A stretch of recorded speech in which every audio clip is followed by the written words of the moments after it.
പിതാവിൻ്റെയും പുത്രൻ്റെയും പരിശുദ്ധാത്മാവിൻ്റെയും നാമത്തിൽ ആമേൻ.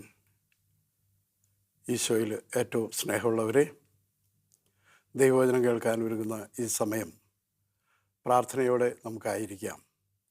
വെളിപാട് പുസ്തകത്തിൻ്റെ 1-ാം അധ്യായം 3-ാം വചനത്തിൽ നമ്മൾ ഇപ്രകാരം വായിക്കുന്നു. ഈ പ്രവചനത്തിലെ വാക്കുകൾ വായിക്കുകയും കേൾക്കുകയും അത് ജീവിതത്തിൽ പ്രാവർത്തികമാക്കുകയും ചെയ്യുന്നവൻ അനുഗ്രഹീതൻ. പ്രിയമുള്ളവരെ, ദൈവവചനം കേൾക്കുന്നവരെല്ലാം അനുഗ്രഹിക്കപ്പെട്ടവരാണ്. വചനം കേൾക്കുന്നവർക്ക് അത് ഹൃദയത്തിൽ സ്വീകരിച്ച് ജീവിതത്തിൽ പ്രാവർത്തികമാക്കുന്നവർക്ക് അനേക അനുഗ്രഹങ്ങൾ അവിടുന്ന് വാഗ്ദാനം ചെയ്തിരിക്കുന്നു. ഈ വചനം കേൾക്കുന്ന ഈ സമയം നമ്മളും നമ്മുടെ കുടുംബവും കുടുംബാംഗങ്ങളും നമ്മളുമായി ബന്ധപ്പെട്ട സകലരും അനുഗ്രഹിക്കപ്പെടുവാനായിട്ട് നമുക്ക് പ്രാർത്ഥിക്കാം. ദൈവത്തിൻ്റെ പരിശുദ്ധാത്മാവ് നമ്മെയും വചനം കേൾക്കുന്ന സകലരെയും ഈ നിമിഷങ്ങളിൽ അനുഗ്രഹിക്കട്ടെ. പ്രിയമുള്ളവരെ, തെസ്സലോനിക്കക്കാർക്ക് എഴുതിയ 1-ാം ലേഖനത്തിൻ്റെ 5-ാം അധ്യായം 16-17 തിരുവചനങ്ങളിൽ വിശുദ്ധ പൗലോസ്ലീഹ നമ്മെ ഓർമ്മപ്പെടുത്തുകയാണ്.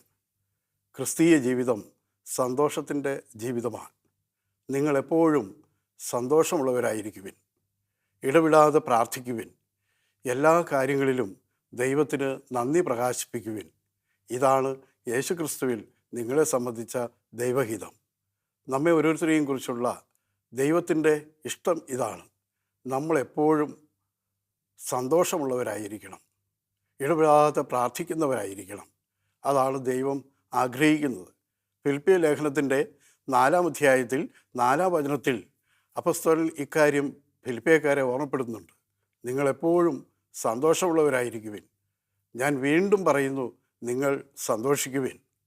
ഫിലിപ്പിയ ലേഖനം തന്നെ 3-ാം അധ്യായം 1 മുതലുള്ള വചനങ്ങൾ ആരംഭിക്കുന്നത് ഇപ്രകാരമാണ്.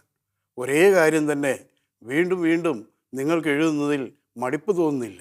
ആ കാര്യം ഇതാണ്, നിങ്ങളെപ്പോഴും നമ്മുടെ കർത്താവിൽ സന്തോഷിക്കുവിൻ.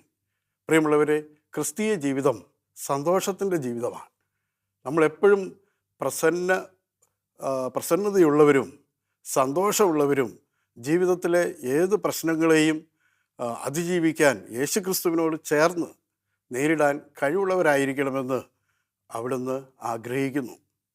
എന്നാൽ ഇന്ന് നമ്മിൽ പല വിശ്വാസികളുടെയും ജീവിതത്തിലേക്ക് നമ്മൾ കടന്നു വരുമ്പോൾ, വിശ്വാസികളാണ് എന്ന് നമ്മൾ അവകാശപ്പെടുമ്പോഴും യേശുക്രിസ്തു എൻ്റെ ദൈവമാണ്, എൻ്റെ രക്ഷകനാണ് എന്ന് അവകാശപ്പെടുമ്പോഴും വിശ്വസിക്കുമ്പോഴും അനേകർ വലിയ ദുഃഖത്തിലും നിരാശയിലും ഭാരത്തിലും ഒക്കെ ജീവിക്കുന്നത് നമുക്ക് കാണാനായിട്ട് സാധിക്കും. പ്രത്യേകിച്ച് ധ്യാന കേന്ദ്രങ്ങളിൽ വരുന്ന മിക്കവാറും പേര്, നല്ലൊരു ശതമാനം പേര് ജീവിതത്തിൽ അനേക ദുഃഖഭാരങ്ങളുമായിട്ട് കടന്നു വരികയാണ്. അവരുടെ ജീവിതത്തിൽ സന്തോഷം എന്തെന്ന് അവർക്കറിയില്ല. സന്തോഷം ജീവിതത്തിൽ ഒരു മരീചികയായിട്ട് അനുഭവപ്പെടുന്ന ഒത്തിരി പേര് നമ്മുടെ സമൂഹത്തിലുണ്ട്. അതിന് കാരണം എന്താണ്? നമ്മുടെ ജീവിതത്തിലെ പ്രതിസന്ധികളെ യേശുവിനോട് കൂടെ നേരിടുവാൻ പലപ്പോഴും നമുക്ക് സാധിക്കുന്നില്ല. ദൈവവചനം അതിനുള്ള വഴികൾ നമുക്ക് കാണിച്ചു തരുന്നുണ്ട്. നമ്മളാരും ഈ ഭൂമിയിൽ ദുഃഖിച്ച് നരകിച്ച് വേദനിച്ച് ജീവിക്കുവാൻ നമ്മെ സ്നേഹിക്കുന്ന ദൈവം ആഗ്രഹിക്കുന്നില്ല. ആരെല്ലാം ദുഃഖത്തോടെ ഭാരത്തോടെ യേശുവേ കർത്താവേ, എൻ്റെ ജീവിതത്തിലെ ദുഃഖഭാരങ്ങളിലേക്ക് നീ കടന്നു വരണമേ എന്ന പ്രാർത്ഥനയോടെ യേശു സന്നിധിയിലേക്ക് കടന്നു ചെന്നിട്ടുണ്ടോ, അവരെല്ലാവരും അനുഗ്രഹിക്കപ്പെട്ടിട്ടുണ്ട്. തിരുവചനത്തിൽ നമ്മൾ ഇപ്രകാരം വായിക്കുന്നുണ്ടല്ലോ. സങ്കീർത്തനം 56:8 ഇപ്രകാരം പറയുന്നു, നിൻ്റെ അലച്ചിലുകൾ ഞാൻ എണ്ണിയിട്ടുണ്ട്, നിൻ്റെ കണ്ണുനീര് ഞാൻ എൻ്റെ കുപ്പിയിൽ ശേഖരിച്ചിരിക്കുന്നു. നമ്മുടെ അലച്ചിലുകൾ എന്തെന്ന് നമ്മേക്കാൾ കൂടുതൽ അറിയുന്ന ദൈവമാണ് നമ്മുടെ ദൈവം. ഈ ഭൂമിയിൽ മറ്റാരേക്കാളും അധികമായി നമ്മെ സ്നേഹിക്കുന്ന ഒരു ദൈവമാണ് നമുക്കുള്ളത്. സങ്കീർത്തനം 27:10 തിരുവചനം ഇപ്രകാരം ഓർമ്മപ്പെടുത്തും, നിൻ്റെ അപ്പനും അമ്മയും നിന്നെ ഉപേക്ഷിച്ചാലും നിൻ്റെ കർത്താവ് നിന്നെ കൈക്കൊള്ളും. അപ്പോൾ അപ്പനേക്കാൾ അമ്മയേക്കാൾ മറ്റ് ഈ ഭൂമിയിൽ ഏത് പ്രിയപ്പെട്ടവരെക്കാളും അധികമായി നമ്മെ സ്നേഹിക്കുന്ന ഒരു ദൈവം നമ്മുടെ കൂടെയുണ്ട്. അവിടത്തേക്ക് നമ്മുടെ അലച്ചിലുകൾ അറിയാം, നമ്മുടെ കഷ്ടപ്പാടുകൾ അറിയാം, നമ്മുടെ സങ്കടങ്ങൾ അറിയാം, നമ്മുടെ രോഗങ്ങൾ അറിയാം, അതിൻ്റെ കാരണങ്ങൾ അറിയാം. എല്ലാം അറിയുന്ന ഒരു ദൈവമാണ് നമ്മുടെ കൂടെയുള്ളത്. അലച്ചിലുകൾ എണ്ണുന്ന ദൈവം, അതിന് 100 ഇരട്ടി നമുക്ക് പ്രതിഫലം തരുന്ന ഒരു ദൈവമാണ് നമുക്കുള്ളത്. വിലാപങ്ങളുടെ പുസ്തകത്തിൽ 3:19 മുതൽ വചനങ്ങളിൽ തിരുവചനത്തിൽ ഇങ്ങനെ എഴുതിയിരിക്കുന്നു: എൻ്റെ കഷ്ടതയുടെയും അലച്ചിലിൻ്റെയും ഓർമ്മ എനിക്ക് കൈപ്പേറിയ വിഷമാണ്. അവയെക്കുറിച്ച് നിരന്തരം ചിന്തിച്ച് എൻ്റെ മനസ്സ് തകരുന്നു. പ്രിയമുള്ളവരെ, ജീവിതത്തിലെ അലച്ചിലുകൾ, കഷ്ടപ്പാടുകൾ, വേദനകൾ, സങ്കടങ്ങൾ നിരന്തരം ഓർത്ത് അതേക്കുറിച്ച് മാത്രം ചിന്തിച്ച് നരകിച്ച് ജീവിക്കുന്ന ഒത്തിരി പേരുണ്ട്. എന്നാൽ തിരുവചനം പറയുകയാണ്, ഒരു കാര്യം നമുക്ക് പ്രത്യാശ തരുന്നു: അത് കർത്താവിൻ്റെ സ്നേഹം ഒരിക്കലും അവസാനിക്കുന്നില്ല. അവിടുത്തെ വിശ്വസ്തത അവസാനിക്കുന്നില്ല. അവസാനിക്കാത്ത സ്നേഹത്തിൽ ഓരോ പ്രഭാതത്തിലും പുത്തനായി നമ്മെ സ്നേഹിക്കുന്ന നമ്മുടെ കൂടെയുള്ള ഒരു ദൈവം, ആ ദൈവത്തിലുള്ള അചഞ്ചലമായ വിശ്വാസവും ആശ്രയവുമാണ് നമ്മുടെ ദുഃഖ ദുരിതങ്ങളിൽ നമുക്ക് സമാധാനം നൽകുന്നത്. എന്നാൽ അനേകർക്ക് അത് കഴിയുന്നില്ല. വിശുദ്ധ വേദപുസ്തകം വായിക്കുമ്പോൾ നമുക്ക് കാണാൻ സാധിക്കും, ഉൽപ്പത്തി മുതൽ വെളിപാട് വരെയുള്ള പുസ്തകങ്ങളിൽ ആരെല്ലാം ദൈവസന്നിധിയിൽ കണ്ണീരോടെ തങ്ങളുടെ സങ്കടങ്ങളുമായി കടന്നു വന്നിട്ടുണ്ടോ അവരെല്ലാവരെയും കരുണയോടുകൂടി കാണുകയും ആശ്വസിപ്പിക്കുകയും ആർദ്ര ഹൃദയത്തോടെ അവരുടെ ജീവിത പ്രശ്നങ്ങൾക്ക് ഉത്തരം നൽകുകയും ചെയ്ത ഒരു ദൈവത്തെയാണ് നമ്മൾ കാണുന്നത്. ഉൽപ്പത്തി പുസ്തകത്തിൽ നമ്മൾ കാണുന്നുണ്ട്, ഹാഗാർ 21-ാം അധ്യായത്തിൻ്റെ 7 മുതലുള്ള വചനങ്ങളിൽ ഹാഗാർ, നമുക്കറിയാം, അബ്രാഹത്തിൻ്റെ വീട്ടിൽ താമസിച്ചിരുന്ന അബ്രാഹത്തിൻ്റെ ഒരു ദാസിയായിരുന്നു. ആ ദാസിയിൽ അവൾക്കൊരു മകനുണ്ടായിരുന്നു, ഇസ്മായേൽ. എന്നാൽ കുറേ നാളുകൾക്ക് ശേഷമാണ് സാറ ഗർഭം ധരിക്കുന്നതും ഇസഹാക്ക് വാഗ്ദാനപ്രകാരം ഇസഹാക്ക് എന്ന മകൻ ജനിക്കുന്നത്. ആ മകനുണ്ടായി കഴിഞ്ഞപ്പോൾ സാറയ്ക്ക് ഹാഗാറിനോട് അല്പം വിമ്മിഷ്ടം, പ്രയാസം തോന്നി. കാരണം ഹാഗാറിൻ്റെ മകൻ ഇസ്മായിലും ഇസഹാക്കും ഒരുമിച്ച് കളിക്കുന്നത് അവൾക്ക് ഇഷ്ടപ്പെട്ടില്ല. അതുകൊണ്ട് അവൾ ഭർത്താവിനോട് പറഞ്ഞു, ഇനി ഈ വീട്ടിൽ ഇവളെ താമസിപ്പിക്കാൻ പറ്റില്ല, ഈ ദാസിയെ ഇവിടെ നിന്ന് പുറത്താക്കണം. ഏതായാലും അബ്രാഹാം വലിയ സങ്കടത്തിലൂടെ കടന്നുപോയി എന്നാണ് ബൈബിൾ വായിക്കുമ്പോൾ നമുക്ക് കാണാൻ സാധിക്കുന്നത്. അബ്രാഹാം ദൈവസന്നിധിയിൽ ആലോചന നടത്തി, ഞാൻ എന്താ ചെയ്യേണ്ടത്? അബ്രാഹത്തിന് ഹാഗാറിനെയും ആ മകനെയും ഉപേക്ഷിക്കാൻ മനസ്സ് വന്നില്ല. എങ്കിലും ദൈവത്തിൽ നിന്ന് കിട്ടിയ അരുളപ്പാടനുസരിച്ച് അബ്രാഹാം ആ ഹാഗാറിനെയും മകനെയും ഉപേക്ഷിക്കാൻ തീരുമാനിച്ചു.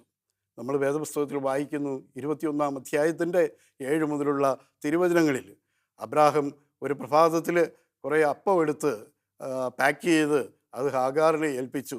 ഒരു തുകൽ സഞ്ചിയിൽ കുറച്ച് വെള്ളവും കൊടുത്ത് അവളെ വീട്ടിൽ നിന്ന് ഇറക്കി വിട്ടു. എന്നാൽ എങ്ങോട്ടാണ് പോകേണ്ടതെന്നറിയാതെ ആ സഹോദരി ഹാഗാർ ആ കുഞ്ഞിനെയും കൊണ്ട് ഇതാ മരുഭൂമിയിലേക്ക്, ബർഷബ മരുഭൂമിയിലേക്ക് ഒറ്റയായി ഏകയായി അവൾ കടന്നു പോവുകയാണ്. അവളെ ആശ്വസിപ്പിക്കാൻ അവിടെ ആരും ഉണ്ടായിരുന്നില്ല. മരുഭൂമിയിലൂടെ പോകുമ്പോൾ കുഞ്ഞിന് കയ്യിൽ കരുതി വെച്ച വെള്ളമെല്ലാം അവൾ കൊടുത്തു. അത് അവസാനിച്ചു. അപ്പവും തീർന്നു. അപ്പമില്ല, വെള്ളമില്ല, ഒന്നുമില്ല. ഇനി കുഞ്ഞിനെ എന്താ ചെയ്യേണ്ടത്? ഏകാന്തതയിൽ അവൾ എന്ത് ചെയ്യേണ്ടുവെന്നറിയാതെ ആ കുഞ്ഞ് കരയുന്നത് കണ്ട് അവൾ മുഖം തിരിച്ച് ഇരുന്നു എന്നാണ് ബൈബിളിൽ നമ്മൾ വായിക്കുന്നത്. കുഞ്ഞ് കിടന്ന് കരഞ്ഞ് മരിക്കുന്നത് തനിക്ക് കാണാനാവില്ല എന്ന് സങ്കടപ്പെട്ട് അവൾ മാറിയിരുന്ന് കരഞ്ഞു. ആ സമയത്ത് ഈ കുഞ്ഞ് ഉച്ചത്തിൽ വാവിട്ട് കരഞ്ഞു. ഒരു തുള്ളി വെള്ളം കിട്ടിയെങ്കിൽ ആശ്വസിപ്പിക്കാൻ ആരുമില്ലല്ലോ എന്നോർത്ത് ആ കുഞ്ഞ് കരഞ്ഞപ്പോൾ ഇതാ സ്വർഗത്തിൽ നിന്ന് ദൈവമായ കർത്താവ് ദൂതനെ അയച്ചു. ദൈവദൂതൻ്റെ സ്വരം ഹാഗാർ കേൾക്കാൻ ഇടയായി. ഹാഗാറിനെ ദൈവം വിളിച്ചു, ദൂതനിലൂടെ വിളിച്ചു, ഹാഗാർ, നീ എന്തിനാ കരയുന്നത്? ഇതാ കുഞ്ഞിൻ്റെ കാര്യം, ഇതാ കുഞ്ഞ് കരയുന്നത് ദൈവമായ കർത്താവ് കേട്ടിരിക്കുന്നു. അതിന് അവിടുന്ന് പ്രതിഫലം തരും, കുഞ്ഞിൻ്റെ കാര്യം അവിടുന്ന് നോക്കും എന്ന് പറഞ്ഞപ്പോൾ അവൾക്ക് ആശ്വാസത്തിൻ്റെ ഒരു ചെറിയ വെളിച്ചം അവളുടെ മനസ്സിലുണ്ടായി. ആ സമയത്ത് അവളുടെ കണ്ണുകൾ തുറക്കപ്പെട്ടു എന്ന് ബൈബിളിൽ നമ്മൾ വായിക്കുന്നു. ഇതാ അടുത്തൊരു കിണർ, ഇഷ്ടംപോലെ വെള്ളം അവൾ കണ്ടു. അവൾ കുഞ്ഞിനെ മാറോട് ചേർത്ത് വെച്ച് അവൾ ആവോളം വെള്ളം ആ കുഞ്ഞിന് കൊടുത്തു. ആവശ്യമായ ഭക്ഷണവും ദൈവമായ കർത്താവ് എത്തിച്ചു കൊടുത്തു. ഇതാ കുഞ്ഞിനെയും കൊണ്ട് സന്തോഷത്തോടെ അവൾ പോവുകയാണ്. ആ കുഞ്ഞ് ആ മരുഭൂമിയിൽ വളർന്നു വന്നു എന്ന് പിന്നീടുള്ള വചനങ്ങൾ വായിക്കുമ്പോൾ നമ്മൾ കാണുകയാണ്. പ്രിയമുള്ളവരെ, ഹാഗാർ കരഞ്ഞപ്പോൾ, ഏകാന്തതയിൽ കരഞ്ഞപ്പോൾ അവളെ സഹായിക്കാൻ സ്വർഗത്തിൽ നിന്ന് ദൂതൻ പ്രത്യക്ഷപ്പെട്ടു. ആ കുഞ്ഞ് ഒന്നും അറിയാതെ ഒരു തുള്ളി വെള്ളത്തിനു വേണ്ടി അമ്മയെപ്പോലും കാണാതെ കണ്ണീരൊഴുക്കിയപ്പോൾ, കുട്ടി ഉച്ചത്തിൽ കരഞ്ഞപ്പോൾ ആ കരച്ചിൽ ദൈവമായ കർത്താവ് കേട്ട് സ്വർഗത്തിൽ നിന്ന് ദൂതനെ അയച്ചു. പ്രിയമുള്ളവരെ, നമ്മുടെ ജീവിതത്തിലും ഇതുപോലുള്ള ഒത്തിരി ഏകാന്തതയുടെ അനുഭവങ്ങൾ ഉണ്ടാകാം, വേദനയുടെ അനുഭവങ്ങൾ ഉണ്ടാകാം, മറ്റുള്ളവരാൽ ഒറ്റപ്പെടുത്തുന്ന അനുഭവം. അത്രയും കാലം അബ്രാഹത്തിൻ്റെ ഭവനത്തിൽ സന്തോഷത്തോടെ ജീവിച്ച അവളിതാ ഒരു പ്രഭാതത്തിൽ ഒരു ദിവസം ആ വീട്ടിൽ നിന്ന് ഏകയായി ഇറങ്ങിപ്പോവുകയാണ്. ആരോരും ആശ്രയമില്ലാതെ കടന്നു പോകുന്ന ആ നാളുകളിൽ അവർ കരഞ്ഞപ്പോൾ, കർത്താവിൻ്റെ മുമ്പിൽ കരഞ്ഞപ്പോൾ, കർത്താവ് ദൂതനെ അയച്ച് അവരെ സഹായിച്ചു എന്ന് നമ്മൾ അവിടെ കാണുകയാണ്. സഹായിച്ച കർത്താവ് ഇന്നും ജീവിക്കുന്നു, അനന്യനായി. നമ്മുടെ ജീവിതത്തിലും പ്രതിസന്ധികളിലൂടെ കടന്നു പോകുമ്പോൾ ഹാഗാറിനെ പോലെ, ആ കുഞ്ഞിനെ പോലെ എനിക്കാരുമില്ലല്ലോ എന്ന് സങ്കടപ്പെടുമ്പോൾ സങ്കടങ്ങൾ തീർക്കാൻ കഴിയുന്നവൻ, ആശ്വാസദായകൻ ഇതാ നമ്മുടെ അടുക്കിലേക്ക് വന്ന് നമ്മെ ആശ്വസിപ്പിക്കും. ഇത് വിശ്വസിക്കാൻ നമുക്ക് കഴിയണം. സങ്കടങ്ങൾ മറ്റാരോടുമല്ല നമ്മൾ പറയേണ്ടത്. നമ്മളൊരു പക്ഷേ നമ്മുടെ സങ്കടങ്ങൾ നമ്മുടെ പ്രിയപ്പെട്ടവരോട്, ചിലപ്പോൾ ധ്യാന കേന്ദ്രങ്ങളിലുള്ള വൈദികരോട്, സിസ്റ്റേഴ്സിനോട്, അല്ലെങ്കിൽ കൗൺസിലേഴ്സിനോടൊക്കെ നമ്മൾ പങ്കുവയ്ക്കാറുണ്ട്. അതൊക്കെ നല്ലത് തന്നെ. മാനുഷികമായി എല്ലാ മനുഷ്യർക്കും ഒരു പരിധിയുണ്ട്, പരിമിതിയുണ്ട്. നമ്മെ ആശ്വസിപ്പിക്കാൻ ഒരു പരിധിവരെ അവർക്കെല്ലാം കഴിഞ്ഞേക്കും. ദൈവത്തിൻ്റെ വചനങ്ങളുടെ ചുരുൾ നിവർത്തി ചില കാര്യങ്ങളെല്ലാം പറഞ്ഞ് നമ്മെ ആശ്വസിപ്പിക്കാൻ ഇവർക്കെല്ലാം ആത്മീയ പിതാക്കന്മാർക്ക് ഒക്കെ ആയേക്കാം. എന്നാൽ ദൈവത്തിന് ഒരു പരിധിയുമില്ല. അവിടുത്തെ സന്നിധിയിൽ നമ്മൾ കരഞ്ഞാൽ അവൻ നമ്മളെ കേൾക്കും. അവിടുത്തെ സന്നിധിയിൽ സങ്കടങ്ങൾ പറഞ്ഞാൽ അവൻ അതിന് നമുക്ക് മറുപടി തരും. നമ്മൾ ബൈബിളിൽ കാണുകയാണ്. ഇതാ സാമൂൽ പ്രവാചകൻ്റെ 1-ാം പുസ്തകത്തിൽ ഇതുപോലെ തന്നെയുള്ള മറ്റൊരു സംഭവം. 1-ാമത്തെ അധ്യായത്തിൽ 7 മുതലുള്ള വചനങ്ങളിൽ സാമൂൽ പ്രവാചകൻ്റെ അപ്പനെയും അമ്മയെയും നമ്മൾ കാണുകയാണ്. അപ്പച്ചൻ്റെ പേരാണ് ഏൽക്കാന, അമ്മയുടെ പേരാണ് ഹന്ന. നാളുകൾ അവർക്ക് കുഞ്ഞുങ്ങളുണ്ടായില്ല. ആ ഹന്നായെ നാട്ടുകാരെല്ലാം വന്ധ്യയായിട്ട് കണക്കാക്കിയിരുന്നു, വന്ധ്യയെന്ന് വിളിച്ചിരുന്നു. അക്കാലത്ത് വന്ധ്യത ദൈവശാപമായിട്ടാണ് മറ്റുള്ളവരെല്ലാം കണക്കാക്കിയിരുന്നത്. മറ്റുള്ളവരെല്ലാം അവളെ പരിഹസിച്ചിരുന്നു. പ്രത്യേകിച്ച് അവളുടെ വീട്ടിലുള്ളവർ പോലും അവളെ പരിഹസിക്കുകയും ഒറ്റപ്പെടുത്തുകയും ചെയ്തിരുന്നു. ആ വലിയ സങ്കടത്തിൽ പല ദിവസങ്ങൾ ഭക്ഷണം കഴിക്കുക പോലും ചെയ്യാതെ കണ്ണീരൊഴുക്കി ഏകാന്തതയിൽ വാതിലെല്ലാം അടച്ചുപൂട്ടി അവളുടെ റൂമിൽ ഒറ്റയ്ക്കിരുന്ന് അവൾ കരഞ്ഞുകൊണ്ടിരുന്നു എന്ന് ബൈബിളിൽ നമ്മൾ വായിക്കുകയാണ്. ഒരു ദിവസം ബൈബിൾ നമ്മൾ ഇപ്രകാരം വായിക്കുന്നു: അവൾ ദേവാലയത്തിൽ ചെന്നു. ദേവാലയത്തിൽ ആ സമയത്ത് ആരുമില്ല. അവിടുത്തെ പുരോഹിതൻ വാതിൽപ്പടിയിൽ, ഏലി എന്ന പുരോഹിതൻ അവിടെ ഇരുന്ന് പ്രാർത്ഥിക്കുന്നുണ്ട്. വേറെ ആരും ദേവാലയത്തിലില്ല. അവൾ ഒറ്റയ്ക്ക് ദേവാലയത്തിൽ ചെന്ന് കണ്ണീരൊഴുക്കി അവളിങ്ങനെ പ്രാർത്ഥിക്കാൻ തുടങ്ങി.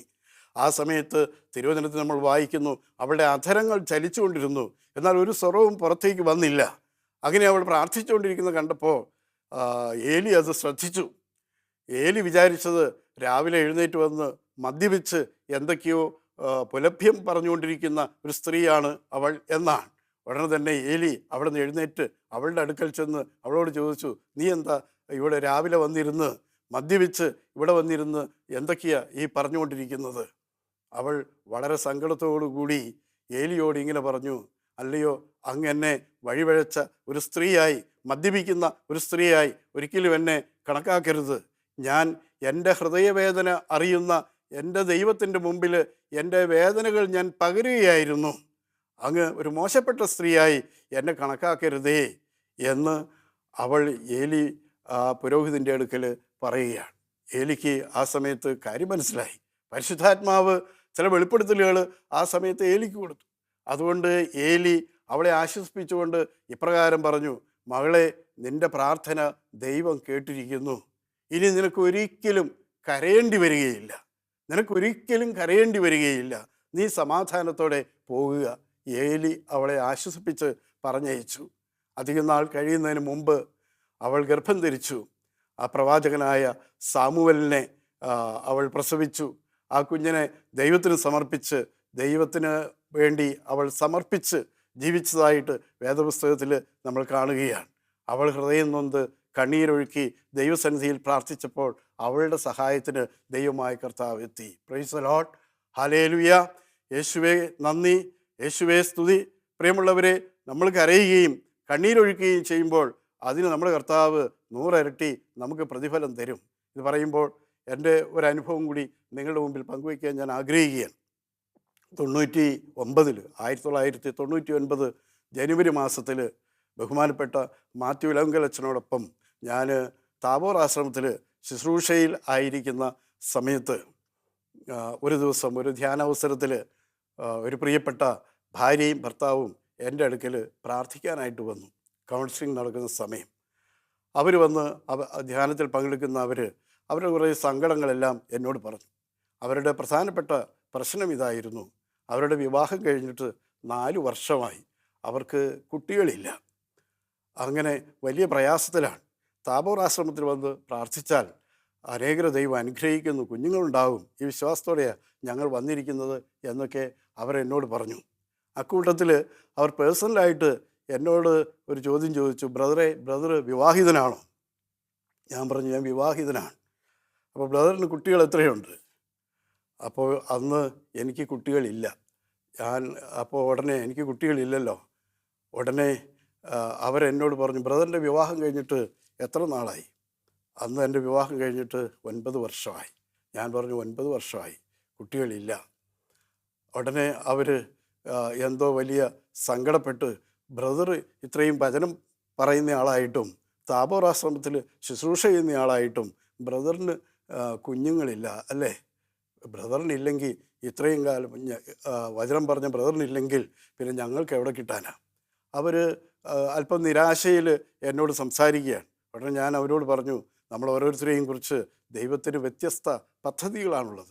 എന്നെക്കുറിച്ചുള്ള പദ്ധതിയല്ല നിങ്ങളെക്കുറിച്ചുള്ളത്. അതുകൊണ്ട് ഞാൻ കോട്ടയാശ്രമത്തിൽ ശുശ്രൂഷ ചെയ്യുമ്പോഴും മറ്റു പല സ്ഥലങ്ങളിലും ഇങ്ങനെ വന്ന് പ്രാർത്ഥിക്കുന്ന അനേകരെ ദൈവം അനുഗ്രഹിക്കുന്നു, കുഞ്ഞുങ്ങളില്ലാത്ത അനേകരെ അനുഗ്രഹിക്കുന്നത് ഞാൻ കണ്ടിട്ടുണ്ട്. അതുകൊണ്ട് നിങ്ങൾ പ്രത്യാശയോടുകൂടി പ്രാർത്ഥിക്കുക, നിങ്ങളെ ദൈവം അനുഗ്രഹിക്കും. എന്നെക്കുറിച്ചുള്ള പദ്ധതിയല്ല നിങ്ങളെക്കുറിച്ചുള്ളത്. നിങ്ങൾ പ്രാർത്ഥിച്ചാൽ നിങ്ങളെ ദൈവം അനുഗ്രഹിക്കും എന്നെല്ലാം പറഞ്ഞ് അവരെ ആശ്വസിപ്പിക്കാൻ ഞാൻ ഒത്തിരി ശ്രമിച്ചു. എങ്കിലും വലിയ സന്തോഷമില്ലാതെ ഒരുതരം നിരാശയോടുകൂടി അവർ എൻ്റെ അടുക്കൽ നിന്ന് എഴുന്നേറ്റ് പോയി. പോകുന്നത് ഞാൻ കണ്ടു. ഒരു ഓഡിറ്റോറിയത്തിലാണ് ഇരിക്കുന്നത്, മറ്റു കൗൺസിലേഴ്സും അവിടെ ഇരിക്കുന്നുണ്ട്. എഴുന്നേറ്റ് പോകുമ്പോൾ അവരിങ്ങനെ പിന്നിലേക്ക് തിരിഞ്ഞു നോക്കിയാണ്. എൻ്റെ മുഖഭാവം, ഞാൻ എന്താ ഇതേക്കുറിച്ച് ചിന്തിക്കുന്നത് എന്ന് വിചാരിച്ചിട്ട് അവരങ്ങ് മുമ്പോട്ട് പോയി. ഞാൻ കണ്ടത് വേറൊരു കൗൺസിലറുടെ അടുക്കിലേക്ക് എൻ്റെ അടുത്ത് തന്നെ ഓഡിറ്റോറിയത്തിലിരിക്കുന്ന വേറൊരു കൗൺസിലറുടെ അടുക്കൽ പോയി അവർ പ്രാർത്ഥിക്കാനായിട്ടിരിക്കുകയാണ്. അപ്പം പെട്ടെന്ന് എൻ്റെ മനസ്സിലേക്ക് വന്ന ചിന്ത ഇതായിരുന്നു, ഞാൻ പറഞ്ഞു കൊടുത്തതൊന്നും അവർക്ക് സ്വീകാര്യമായിട്ടില്ല. എൻ്റെ അടുക്ക് വന്നത് അത് വെറുതെ ആയിപ്പോയി എന്നുള്ളൊരു ചിന്തയിലാണ് അവർ പോകുന്നത് എന്ന് എൻ്റെ മനസ്സിൽ ഞാനങ്ങനെ വിചാരിച്ചു. ശരിയോ തെറ്റോ എന്ന് എനിക്കറിയില്ല. ഏതായാലും ആ സമയത്ത് എൻ്റെ മനസ്സിൽ വലിയ വേദനയായി, സങ്കടമായി. എനിക്ക് പിന്നെ അവിടെ ഇരിക്കണം, കൗൺസിലിങ്ങിന് ഇരിക്കണം എന്ന് തോന്നിയില്ല. ഞാൻ അവിടുന്ന് എഴുന്നേറ്റു. ഇരുന്ന സ്ഥലത്തുനിന്ന് എഴുന്നേറ്റ് അവിടെയുള്ള ഓൾട്ടറിൻ്റെ മുമ്പിൽ, അൾത്താരയുടെ മുമ്പിൽ ഒരു വലിയ കുരിശുരൂപമുണ്ട്. ആ കുരിശുരൂപത്തിൻ്റെ മുമ്പിൽ ഞാൻ വന്നിരുന്നത് ഈ പറഞ്ഞ പോലെ എൻ്റെ മനസ്സിൽ ഇപ്പോഴും ഞാൻ വിചാരിക്കുന്നത് ഹന്ന കരഞ്ഞതുപോലെ ഹൃദയം പൊട്ടി ഞാൻ അവിടെ ഇരുന്ന് കരഞ്ഞു. കർത്താവേ, ഇത്ര നാളുകളായി ഞാൻ നിൻ്റെ വേലയിലാണ്, എന്നിട്ട് എൻ്റെ ഈ ഒരു കാര്യം നിനക്ക് അസാധ്യമായി ഒന്നുമില്ല, ഞാൻ വിശ്വസിക്കുന്നു, എനിക്കറിയാം. എന്നാൽ മറ്റുള്ള മനുഷ്യരുടെ മുമ്പിലുള്ള ഈ ഒരു അപമാനം മാറ്റിക്കളയാൻ നിനക്കാവില്ലേ എന്ന ഒരു ചിന്തയിൽ ഞാൻ അവിടെ ഉള്ളുരുകി പ്രാർത്ഥിച്ചു. ഒത്തിരി കണ്ണീരൊഴുക്കി, ഒത്തിരി വേദനിച്ച് സങ്കടപ്പെട്ട് ഒറ്റയ്ക്ക് ഹന്ന ഇരുന്ന പോലെ ഒന്നും മിണ്ടാതെ കണ്ണീരൊഴുക്കി ആ കുരിശുരൂപത്തിന് മുമ്പിൽ ഞാൻ ഇരുന്നു. പ്രിയമുള്ളവരെ, ഏതാണ്ട് ജനുവരി മാസത്തിൽ 1 മാസം ശുശ്രൂഷ കഴിഞ്ഞ് ഞാൻ നാട്ടിലേക്ക് തിരിച്ചു പോന്നു. എൻ്റെ ശുശ്രൂഷകൾ മറ്റു പല സ്ഥലങ്ങളിലുമായിട്ട് ഞാൻ തുടർന്നു പോവുകയാണ്. ഇതിനിടയിലാണ് ഫെബ്രുവരി മാസമായപ്പോൾ പെട്ടെന്ന് എൻ്റെ വൈഫിന് ജലദോഷം, പനി, നടുവേദന, ഇങ്ങനെ പല അസുഖങ്ങളൊക്കെയായി തൊട്ടടുത്തുള്ള ആശുപത്രിയിൽ ചികിത്സയ്ക്കായി ഞങ്ങൾ പോകുന്നത്. അവിടെ ചെന്ന് ഡോക്ടറെ കണ്ട് രോഗവിവരമെല്ലാം പറഞ്ഞ് ഉടനെ തന്നെ ആ ഡോക്ടർ പറഞ്ഞു, നിങ്ങൾ പോയി ഒരു പ്രഗ്നൻസി ടെസ്റ്റ് നടത്തിയിട്ട്, ലാബിൽ പോയി ടെസ്റ്റ് നടത്തിയിട്ട് വരിക, എന്നിട്ട് ഞാൻ നിങ്ങൾക്ക് മരുന്ന് തരാം ഇത് പറഞ്ഞു. ഉടനെ ഞാൻ പറഞ്ഞു, ഇപ്പോൾ വേണോ ഡോക്ടറെ? ഇല്ലില്ല, നിങ്ങൾ പോയി ഒരു ടെസ്റ്റ് നടത്തിയിട്ട് വാ, എന്നിട്ട് മരുന്ന് തരാം. അങ്ങനെ ഞങ്ങൾ 2 പേരും കൂടി ലാബിൽ പോയി ടെസ്റ്റ് നടത്തി റിസൾട്ട് കാത്തിരുന്നു. പ്രിയമുള്ളവരെ, അന്ന് ആ ലാബിൽ നിന്ന് വന്ന പെൺകുട്ടി അവൾ വന്ന് ഞങ്ങളോട് പറഞ്ഞു, നിങ്ങളുടെ റിസൾട്ട് പോസിറ്റീവാണ്. Praise the Lord. അങ്ങനെ 1999 ഒക്ടോബർ മാസം 20-ാം തീയതി ആയപ്പോൾ ഈശോ ഞങ്ങൾക്ക് ഒരു മോളെ തന്ന് ഞങ്ങളെ അനുഗ്രഹിച്ചു. അതായത് ഞങ്ങളുടെ വിവാഹത്തിൻ്റെ 10-ാമത്തെ വർഷത്തിൽ കർത്താവ് ഞങ്ങൾക്ക് മോളെ തന്നു. വീണ്ടും അതുകൊണ്ട് അവസാനിച്ചില്ല. വീണ്ടും കുറേ നാളുകൾ കൂടി കഴിഞ്ഞു. ഞാൻ മോളെയും കൂട്ടി ഡൽഹിയിൽ നമ്മുടെ ധ്യാന കേന്ദ്രത്തിൽ ശുശ്രൂഷയ്ക്കായിട്ട് പോയി. ആ നാളുകളിൽ 2004 അതായത് ഞങ്ങളുടെ വിവാഹം കഴിഞ്ഞ് 15-ാമത്തെ വർഷത്തിൽ കർത്താവ് ഞങ്ങൾക്ക് ഒരു മോനെ കൂടി തന്ന് ഞങ്ങളെ അനുഗ്രഹിച്ചു. പ്രിയമുള്ളവരെ, നമ്മൾ കരഞ്ഞാൽ, നമ്മുടെ ആവശ്യങ്ങൾ ദൈവസന്നിധിയിൽ ഉണർത്തിച്ചാൽ അത് കേൾക്കുന്ന ഒരു ദൈവമാണ്. നമ്മുടെ അലച്ചിലുകൾ എണ്ണുന്ന ദൈവം, നമ്മുടെ കണ്ണുനീരും വേദനയും കണ്ട് നമ്മെ ആശ്വസിപ്പിക്കുന്ന ദൈവം. നമ്മളത് പറഞ്ഞാൽ അതിന് തീർച്ചയായും നമുക്ക് ഉത്തരം തരും. ഏത് വലിയ പ്രശ്നവുമാകട്ടെ, രോഗമാകട്ടെ, കുടുംബത്തിലെ പ്രശ്നങ്ങളാകട്ടെ, ഭാര്യ ഭർത്തൃ ബന്ധത്തിലെ പ്രശ്നങ്ങളാകട്ടെ, മക്കളുടെ പ്രശ്നങ്ങളാകട്ടെ, കടബാധ്യതകളാകട്ടെ, ഏത് വലിയ പ്രശ്നവുമാകട്ടെ, കർത്താവെ അങ്ങാണ് ഞങ്ങൾക്ക് ആശ്രയം, അങ്ങല്ലാതെ ആരുമില്ല എന്ന് അവിടുത്തെ സന്നിധിയിൽ പ്രാർത്ഥിച്ചാൽ നമ്മുടെ നിലവിളി കേട്ട് നമ്മെ അനുഗ്രഹിക്കുന്ന ഒരു ദൈവമാണ് നമുക്കുള്ളത്. ആ ദൈവത്തിൽ നമുക്ക് ആശ്രയം വയ്ക്കാം. അവനിൽ ആശ്രയിക്കുന്നവൻ ലജ്ജിക്കേണ്ടി വരികയില്ല എന്ന് തിരുവചനം ഓർമ്മപ്പെടുത്തുന്നുവെങ്കിൽ അവനിൽ ആശ്രയം വെച്ച് നമ്മുടെ കണ്ണുനീരും വേദനയും എല്ലാം അവിടുത്തെ സന്നിധിയിൽ സമർപ്പിച്ച് നമുക്ക് പ്രാർത്ഥിക്കാം. അവൻ നമ്മെ ആശ്വസിപ്പിക്കും. അവൻ നമ്മുടെ പ്രശ്നങ്ങൾക്ക് പരിഹാരം തരും. ദൈവം, നല്ലവനായ ദൈവം നമ്മളെല്ലാവരെയും, ഈ വചനം കേട്ട എല്ലാവരെയും സമൃദ്ധിയായി അനുഗ്രഹിക്കട്ടെ. നമ്മുടെ കൂടെ അവനുണ്ടെന്നുള്ള ബോധ്യത്തിൽ നമ്മെ വളർത്തട്ടെ. Praise the Lord.